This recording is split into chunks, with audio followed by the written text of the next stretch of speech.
Welcome into the 14ASports radio show. And we're back. We're back. My mic wasn't off for the it wasn't good. But you know what? Is. We're here. We're here after the rain delay. We want to welcome everybody in on this 6th of November, 2013. We've got a great show coming up for everybody tonight. Andrew Brown of 902 Brewing Company out of Hoboken is in the building right now. We're sorry we had to make you wait through all that rain delay stuff. Well, we'll have at least him he on. has plenty of beer, man. That's true. Well, We all do. I'm excited for that. A little taste testing. Yeah. We were just talking about baseball rain delays, and what happens during them? All you do is go hang out, drink booze, and you forget the rest of the game. So Yeah, especially when Matt Harvey's throwing a friggin' especially when gem you're a Mets against your fan. boys Yeah. in your home stadium when you're sitting in the first row. that was Nobody the got time for that. 14A road trip. That was a great game. Great day. Great day, as a matter of fact. All right, so listen, to start out the show this evening, we're going to have a new little format. We're going to play a little no-huddle drill going on. So basically, we got 5 topics. We're going to take 5 minutes each on it, and we're going to start Omaha! Second. All right, so basically, we got this whole Richie Incognito thing going on. You ever get bullied in your life? By whom? Anybody. My father used to. No. Well, I'll be honest with you. This Richie Incognito thing, let me just say a blanket statement. I don't think we know all the details of this story yet. I think there's a lot more that's going to come out. Who was involved, who wasn't involved, what they told him to do, etc. But I was in a fraternity. So goes without saying, yeah. Great parties, by the way. Yeah, Great parties, there's obviously a hazing aspect in there. I understand the people that say, hazing is should go by the wayside. I get that. Yeah. But it's I viewed it as it sucked. It absolutely sucked. But it's part of the. I viewed it as a rite of passage. Yeah. And my whole thing was, when we had what we call like meetings for the fraternity, you got your ass kicked. Absolutely, you got your ass kicked. But as soon as the meeting ended, someone's like, "All right, come drink a beer, come hang out, chill." Yeah. So it wasn't. It wasn't malicious. Right. It was just part of the process, which it may or may not be. I don't know if Richie. It sounds like now with the coach involved, Richie Incognito was just trying to maybe go out of his way to make him tougher. I don't know. We don't know all the details of that. But what it comes down to is when you're trying to degrade someone as a person and it's not part of the process, that's when it's a problem. Like if you make someone carry your luggage, you're the rookie. Right. Yeah, Go that's get a the normal water, carry rookie the thing. luggage. Yeah. I'm with that. Like it's part of the process. It's growing up. It's a rite of passage. It's been going on forever. I have no problem with any of it.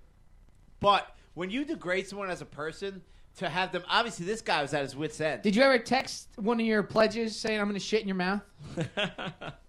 I can neither confirm nor deny.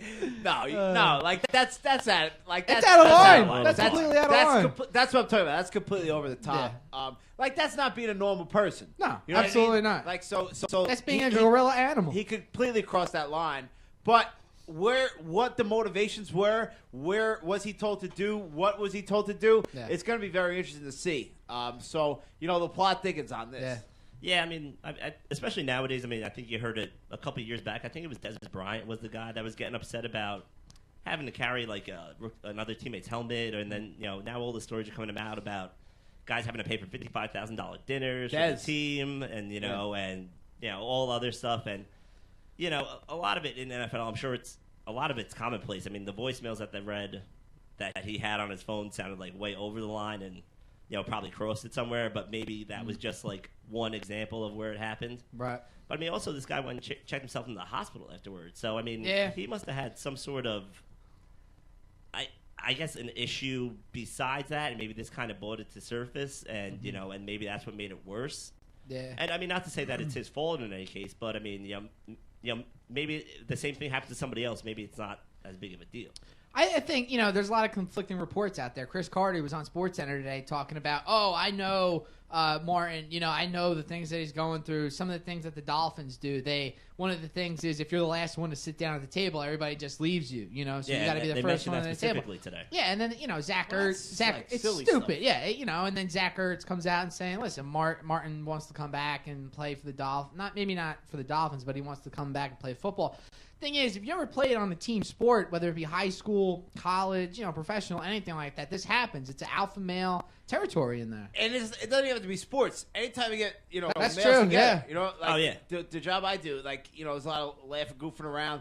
But again, I go back to the fact, when you make someone carry a water jug or luggage, it's not degrading as a person. I think that has to be the fine line. And to start making rules and say, well, you can't have people do this and that. I think you just have to be human and just say, all right, when's enough? You know? Obviously, whatever the motivation, Incognito crossed the line, right? I think we'd all agree with that. Yep. But, I bet his intentions were good. He just wanted to make his team better. Yeah. He's trying to toughen his kid up. A Stanford kid, they said he's kind of aloof, a little bit socially awkward. Lawyer parents. What Harvard, does that have to do with anything? Means that they're well off, and he probably got coddled. But that doesn't matter. It has to do with his personality as an individual. He's a little bit aloof, a little standoffish. Not one of the boys necessarily. Yeah. And so it seemed like Incognito's mission or goal was to toughen him up. And obviously, Incognito's a psycho. Yeah. So he went about it. And he's definitely a psycho, no doubt about it. Absolutely. If you look at his record and his history, he's without a doubt a psycho. But I think the road to hell is. That's we're moving on. All right, so tomorrow night in the NFL, we got in football in general, we got 3 huge games on tomorrow night. 7:30, we got number 10 in Oklahoma at number 6 Baylor, and then at 8:30, you got the Redskins at the Vikings, and then at 9 o'clock, you got the big game of the night, number 3 Oregon at number 5 Stanford. Which one you watching tomorrow night? Nips, Gab. I'll probably go in NFL, and I'll probably go NFL and the Oregon-Stanford game. I'm not too worried. I think Baylor might blow out Oklahoma. From what it looks like, Oklahoma is still in a transition. It looks like Bell's having a lot of troubles passing the ball. But I'll definitely watch Washington. I mean, even though that could be a blowout in the first half if Minnesota. But Minnesota played tough last week. But I'll probably be more focused on that and then watch the Oregon-Stanford game after that. All right. Yeah, Well, the Baylor-Oklahoma game, even if Baylor runs the table on the outside looking in, it doesn't have national championship implications. You still have 4 teams undefeated at the top of the rankings. So right now, Baylor's on the periphery. So honestly, I'm not interested in that game. I didn't even know they were playing, to be honest with you, until you said me that. I didn't. You know why? Because to me, that's not a big game. If there were only 3 undefeated teams and Baylor was one of them, then maybe you have 4 in front of them. So right now, they're on the outside looking in. They're not a factor in the BCS standings. So I'm not even counting them. The Oregon-Stanford game is huge. Yeah. That is a huge, huge game. Huge. Huge. Mago. It's a huge game. Huge. Oregon, there's a huge test for Oregon. They've lost to Stanford the last couple of years. They were playing for the national championship last year. Which allowed Notre Dame to get into the national championship. Yeah, they were absolutely playing for the national championship last year if they get by Stanford. And actually, our buddy Brian Gallagher, who called into the show, his recent wife is cousins with Kevin Hogan. Yeah, that's right. He has that angle. So he's a big Stanford guy now, obviously. So he's got me all riled up in them. But Stanford Oregon's always been a great matchup, and the reason I love it is because it's 2 completely contrasting styles. Oh yeah, the pro you have style Oregon versus... spreading it out, using the wide hashes to get to open fields, and uses the speed of the open field, and then you have David Shaw running that smash mouth, double tight. Let's run the football down their throat type offense. And really, Oregon hasn't been able to compete. They haven't been able to stand up physically to Stanford. So it's a fascinating game. National championship implications. I actually want to see Oregon lose. I'm rooting for Stanford, and here's why. I want Alabama, FSU. I think those are the 2 best teams in the country. Whoa. That's who I want. That's what I'm rooting for. That's probably got to be the best tailgate of all time. FSU, Alabama. You got the 2 totally smoking hot chicks from both campuses. You got, who the hell knows what's going on with all the hillbillies you got there in that Florida. Where is Alabama. the national championship game this year? Ay, Chihuahua. I don't know. Don't know. We'll look it out. Did you catch the E60 about the kid from Stanford that has like the photographic mind? And No. basically, he's an offensive lineman, and basically he charts every play that the offense does because in college football you can't take pictures of the snaps. Really? And so they were saying that throughout the games this year, he's been able to basically help out the offensive coordinator with what they do on audibles and how they switch. That's so crazy. They might have him in That's their back bananas. pocket. Yeah, they did like a whole E60 special on it. Wow. He doesn't play, but he's a backup This center. game, Oregon's actually a 10.5 point favorite in this one, which I think is absolutely ridiculous. But it could also be a telling sign right there too. Where Stanford went to Oregon last year and beat them, they're definitely capable of doing it. Mariota hasn't thrown an interception yet this season. Well, that's the X factor right there. Is Marcus Mariota? Oregon's always had athletic quarterbacks that could absolutely run it, but now they have a kid that can run and throw, and that adds a whole new dimension. Am I on? Oh, you're on. Thank God. Can't be missing this, Lodge. We all got worried. That's right. I am on. Does he throw an interception tomorrow night?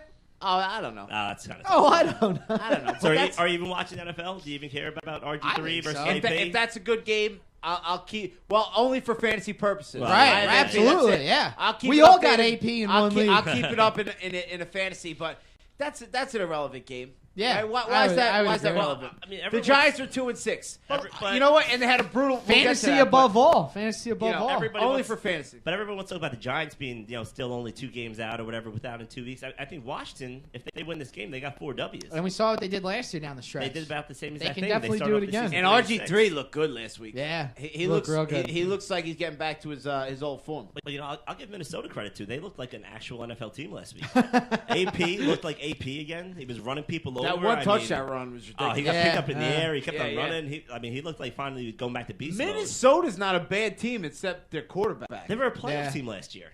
Everybody forgets that. Everybody just wants to be like, oh yeah, Minnesota. I mean, I was sweating that game last week. I thought that was in- ridiculous that they even got in the playoffs in a knockout last pool. year. Well, but I mean, hey, I think Green Bay laid down that game so that they can get him in the first round. That And then they but- picked apart Joe Webb. But going back to the initial question, without a doubt, the Stanford Oregon game is the game of the week. Game of the night, maybe game of the week. I feel No like these doubt about college it. football games are always hyped up, like FSU Miami last week, Florida State Clemson a couple weeks ago, and it always seems like the better team just comes out and blows out the door. All right, well, it was the same team in both of those games. FSU's that good. That's the I point of think those Oregon's games. that's good though too.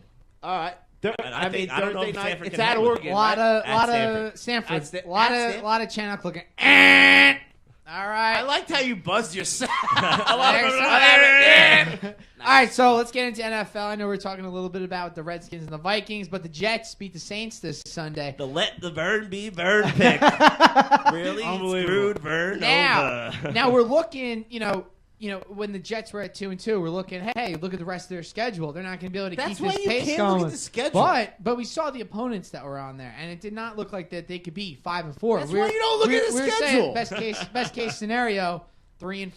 That's why you don't look at the schedule. I we look at the hear you. schedule. I hear We you. look at the schedule. My headphones are working, and so is your microphone. I got you. But but do you think that they can hold this all the way through to Hold December? what? What if they what? They're in the Hold what? playoffs A now. winning streak. They're in They the haven't Yeah. had a winning streak.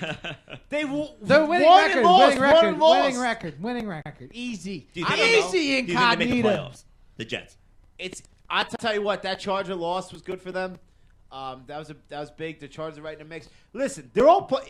I'll say no, but I'm only saying no because there's only one spot, right? There's only one spot for them. They can only get the last Denver playoff and card, KC. right? Right. And that's Indy. it. And they're not winning the England. division. Right.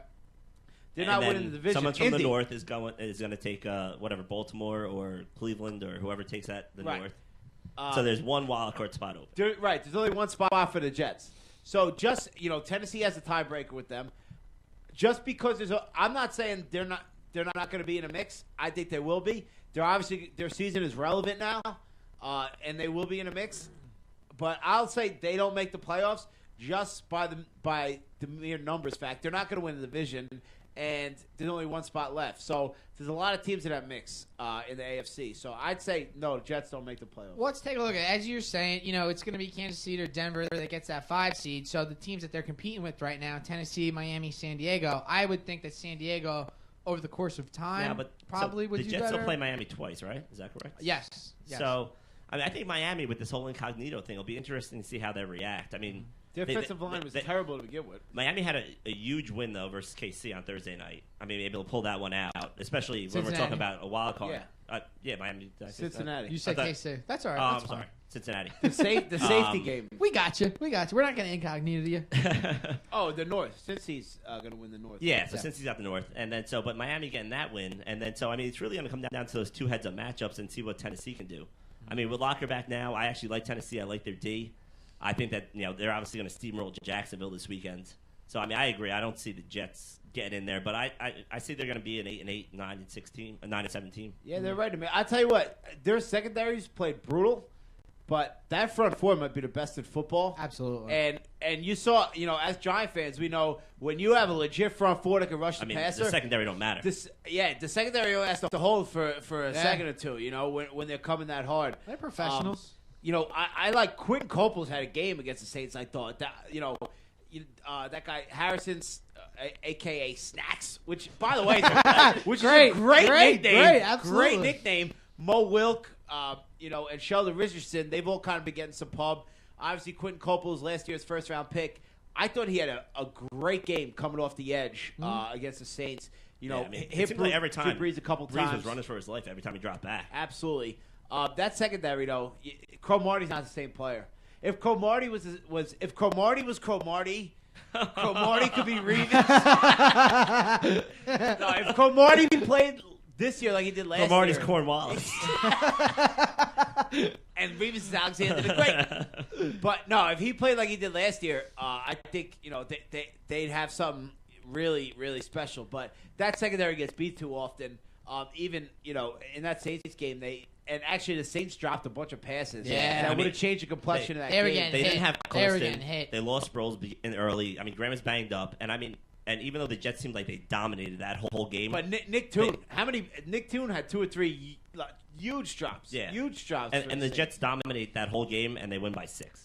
It should have looked like the Jets should have won. That It game was by a little 14. worse. It was a lot worse than that. And- the Jets had a pretty comfortable lead there in the fourth, and then they got the Saints got the field goal there. That team cannot play from behind. So the game really has to play out for them well. They But- can't be that team that goes down 14 and comes back. Talk about the Jets, though. Can Nick Folk go perfect this whole season? I There hope. it He's is. been their I hope. MVP. Yeah. He's been. I said that last week. Unbelievable. Yeah. He has. The only field goal he's missed is the New England game where they got the push penalty. Yeah. That's the only one he's missed. He's been unbelievable. It didn't even count. You shorten the field up if when you guarantee yourself 3 points like that. What you asking me? No, I'm done. All right. So now the Jets are headed into the bye week this week. So from one bye week to the other, the Giants just had their bye week last week. Now they're going to take on the Oakland Raiders this week. Oakland Yeah, getting I smoked by know Nick we were Foles. talking a little about it before. Nick's a little bit of a stinger in the neck. You say no issue. Nick, Cruz. I Cruz. have. Cruz. Yeah, Cruz. My bad. Well, he went out the last game with the same Right. But he came the same back in. injury. Yeah, he Came came back in. in. What do you guys see happening in this game against the Raiders on Sunday? I like the Giants this week. I think Andre Brown comes back, a little more stability to the run game. Hopefully that will help him in the red zone too. I don't see the Raiders being that good of a team. I think Terrell Pryor can make plays, but if you can hold him down, and the Giants have been doing a pretty good Probably job. hurt his hamstring too. So Yeah. he's a little. Yeah, I think the Giants have been doing a good job against the run game, which is Oakland's strength. Darren McFadden may not be playing. Rashad Jennings might be running the ball a lot. I see the Giants winning. I think that defense is actually stepping up and playing well the past 2 weeks, and I think they keep that going. I don't see Oakland coming out here. I don't see the game being close. Well, I find that interesting that you don't think it's going to be close. Just by the way the season has gone for the Giants. No, seriously. Like to suspect that they're going to blow anybody out. Well, I like them coming off the bye week too. Even though Oakland got railed last week at home, but For a 2-6 team, you can't really say this bye week came at a perfect time, but it kind of did. They got the 2 wins in a row. They come to the bye week. They get some momentum. I think Andre Brown coming back. I think also that offensive line, right? They played so poorly early on. They played so poorly, but they showed some signs, especially in the run game. Yeah. The last couple games. A couple new pieces. Now Cordell, David Boss is gone. Cordell's in there. Justin Pugh's in there as a right tackle. Starting to get more familiar with the positions. Right. Now, you gel a little bit more. You get a week to, get on the same page kind of deal. Now, maybe Brandon Jay comes back. You still have Hillis. Andre Brown add a new dimension. Wilson's If still that out, but- offensive line, you still gotta like that offense, right? You still gotta like that offense. you still got weapons Beasts. all over the place. You got Cruz, you got Wilson. Wilson, I'm sorry, he's out. But you got Randall, you got Nix. And Nix has been a step out of bounds, a drop pass here of having 6 touchdowns this year. He doesn't Right have off any. the fingertips that Monday night game. And I think that they hopefully worked on that during the bye, worked on the red zone offense because they've been moving the ball the past 2 games. I know it's Timon versus Philly and Minnesota, but they've been moving the ball and then they've just been getting stopped in the red zone. And they had 4 field goals versus the Eagles that 4, I think, versus the Vikings, or 3 or 4 versus the Vikings. So I think if they could just work that out, I mean, that offense is right back where it should be. Now, Go ahead. Now, you get this. It's tough to not look ahead as a fan. I'm not a Giants fan, but that's all you do is look ahead. You love the schedule. But listen. You win this game against the Raiders, you set yourself up nice. Now, what happened with Aaron Rodgers and the Packers? They're up next. You win these 2 games, you're right in. And then you got Dallas. And then you're Dallas. right there. So Now, I think this Giants team sees that, and they have to capitalize. I said last week, I think that they're going to win the next 2 before the Rodgers thing. I thought they would have beat Green Bay with Rodgers anyway, and I think that they're going to be right back in the playoff race versus Dallas. I don't know if they're going to be. I mean, it's going to be tough playing Dallas. I mean, Dallas has got a tough game this week versus New Orleans. I don't see them winning that game. But I think they're right back in. I mean, but I think Washington's right back in it too. Yeah, I don't think it's people. It's just a time for are the talking Giants about to get their confidence going again. I know it was a very tough start at 0-6, but they need that. I don't think it's about. I really don't. I don't think it's about confidence. This team has done it before. I don't think it's about confidence. I think it's about playing better. I think that's what it comes down to. And I was gonna expound on a point, like you said before. The Giants have stopped the run. And they've played some legitimate Russian teams: LaShawn McCoy, Adrian Peterson, Matt Forte, Jamal. They've done a great job against the run all season. If there's one thing that you can say, what have the Giants done well this season? It's stopping the run. Yeah. Now, hopefully, maybe we come back off the bye. JPP, a little bit more rest. That's who I'm hoping for a breakout game this week. Yeah. That's who my eyes are on. I'm looking for JPP. He's coming off a back surgery, and you say no excuses. You're out there, you're playing. That's a huge deal. That's a huge deal. So hopefully he gets that extra step, that extra. You got to play with your hips on a defensive line. I think hopefully he gets back to. When you look back to the Giants' first 6 games, I mean, the schedule now. I mean, the Carolina loss doesn't seem as bad now. When Carolina looks like they're a legit team. Not when you're not that. Not they were uncompetitive in that game. I mean, they look terrible. But Carolina's a good legit, team. It seems like Carolina's a good team. Their team. defense, amazing. So they had to play Denver, had to go on the road to KC, had to go on the road to Carolina. Lost that terrible game. I mean, they played some terrible games, but they also had some tough teams. So now I think you kind of start looking at that in a different light a little. And you say, can this team? The reason being is because they didn't play well. If they lost, they lost. That's fine. Yeah. But they didn't play well. They turned the ball over and for the 4th time in a row. No, you earned yourself once. This is my new favorite segment. All right, so let's close this segment out with the NBA. The local teams so far really haven't gotten out to that great of a start. We got the Nets starting out 2-2, and then we got the Knicks there at 1-3. Who's in more trouble right now? The Knicks. That's not even. Knicks. And now with Chandler out 4 to 6 weeks. I mean, that team with Chandler in, they didn't play good defense.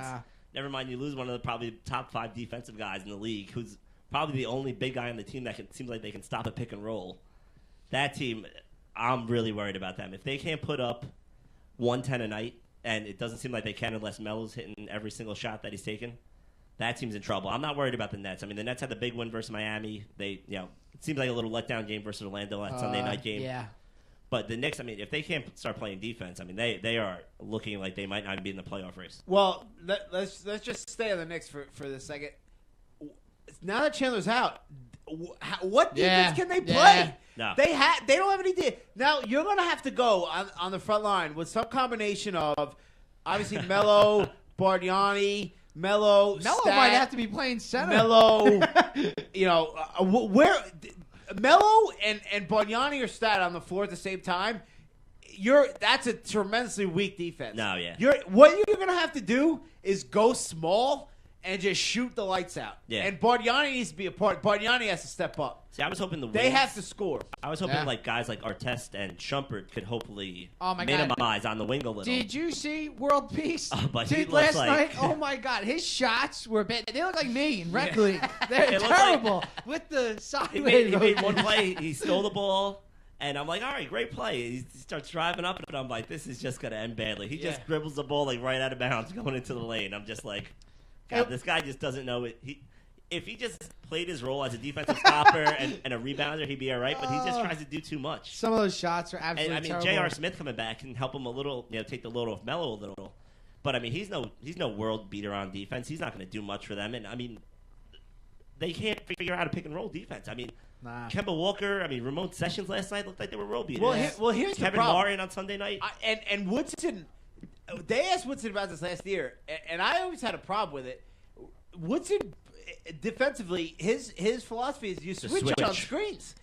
Bro, get over the screen, bro. Yeah. Get through Get it. through him. Get through him. Like, are you kidding? Like, lower your and teams know They're that. going to need some filthy Irish and Bro, white you do this lightning. one time, right? Someone sets a screen on you, you lower your shoulder, and you whack them. Take the offensive foul, or take the defensive foul, and send the message. I don't know how Meta's not preaching this right now. That's his game. All that switching is bananas on NBA level because they got out-rebounded by the 18. Bobcats by 17 or 18 rebounds.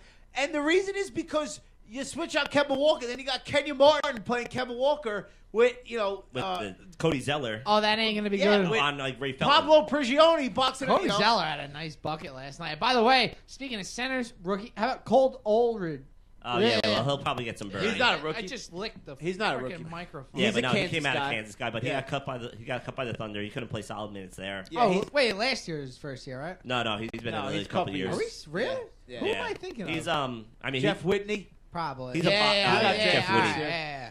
He actually, if you Terrible. remember the NCAA tournament, he had that huge game against Carolina where he blocked a couple shots. Yeah, in the had like 20 in rebounds. the Final Four game. No. When they beat Carolina, it might have been a Sweet 16 game. It was up there.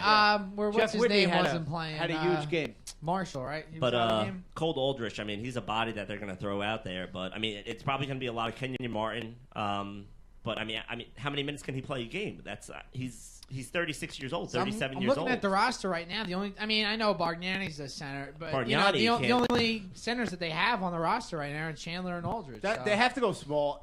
Honestly, if Bargnani's not going to play, then to see they're in a lot of trouble.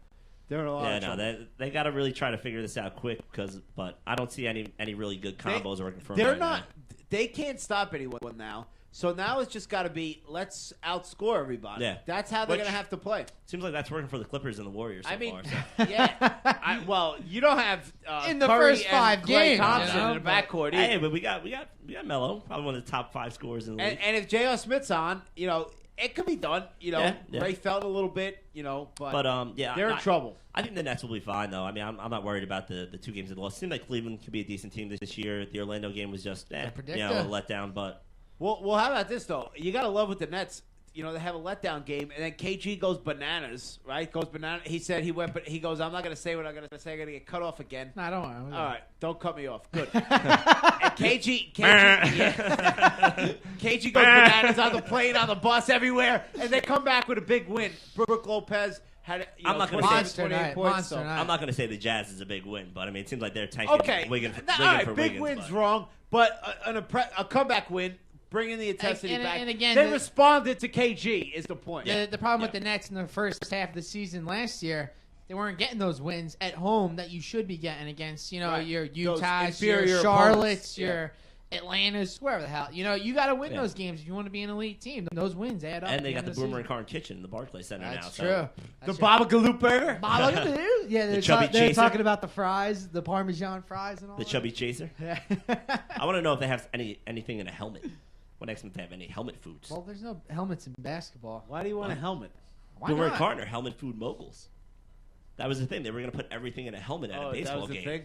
That's not a bad idea. Not Little a bad noodles idea. in a Ice helmet. cream, everything in the helmet. Everything in a All helmet. right. Before we get to the break, we want to have some well wishes for our buddy Richie K. No, we didn't do that at the beginning. We tried to, get right into better, our Richie topic. K. Obviously, feel better. We're not making Rich, this. my man. As soon as you're ready to get back on We're the not show, bullying Rich. I'll tell you what. another 4-0 It doesn't week. matter. He's still Yeah. he's 4-0. Dude, he's on fire. This guy's on fire. He's in a cave somewhere just Yeah, running he- NFL statistics. And writing them down on receipts. Unbelievable. All right, we'll get to our first video right now. When we get back, Andrew Brown of 902 Brewing. We are 14ASports on 15 Minutes of Fame Radio. Right back. Hey!